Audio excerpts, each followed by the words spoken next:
To meet you. Who are you? దగ్గర ఈ రోజు నేను మీ అభిమానిని. ఈ రోజు మీ ప్రోగ్రామ్ ఫెంటాస్టిక్.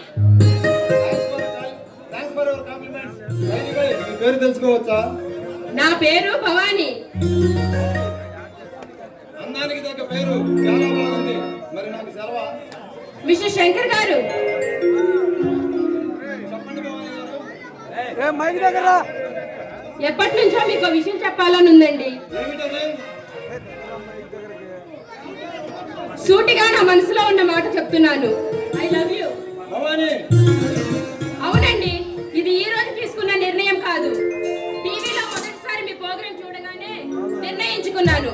నా మెడలో తాళంటూ కడితే అది మీరే ఉండాలని. బెదిరిస్తున్నావా? అది జరగని పని. మిమ్మల్ని పెళ్లి చేసుకునే అర్హత నాలో లేదా? మీకేమండి?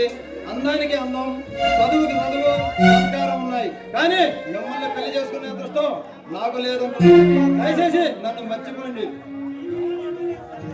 ఈ భవాని అనుకున్నది సాధించే వరకు నిద్రపోదు. అలానే మీరు నాకు ఐ లవ్ యూ చెప్పే వరకు నేను మిమ్మల్ని వదిలేదే లేదు. బెదిరిస్తున్నావా? లేదు, వాస్తవాన్ని చెబుతున్నాను. మూర్ఖంగా మాట్లాడకు. నేనెవరు? నాకు అర్థమేమిటో తెలియక అలా మాట్లాడుతున్నావు.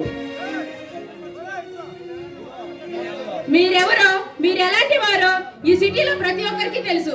ఇక మీ గతం అంటారా? అది నాకు అక్కర్లేదు. చూడు భవాని, మీకు ఎలా చెప్పాలో అర్థం కావట్లేదు. అనుక్షణం మృత్యువుతో పోరాడుతున్న నన్ను కట్టుకొని నీవు ఏమి సుఖపడతావు?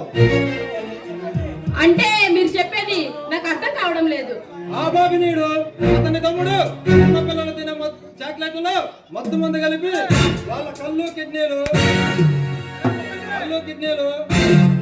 గుండెలు తీసి వాళ్ళ ప్రాణాలు పోవడానికి కారణమై అమాయకులైన ఆడపిల్లలను ఇంటర్వ్యూలు ఉద్యోగాల పేరుతో విదేశాలకు పంపి వాళ్ళని క్యాబరీ డాన్సర్లు గాను టీచర్లు గాను బలవంతంగా మార్చి వాళ్ళ జీవితాలు నాశనం చేస్తున్నాడు.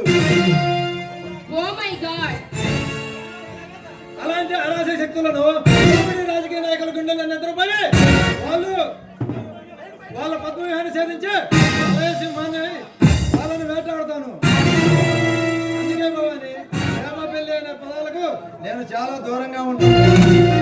ఈ సమాజంలో ఉన్న చీడ పురుగుల్ని ఏరి పారేసినంత మాత్రాన ప్రేమించకూడదని ఏ చట్టంలోని లేదు.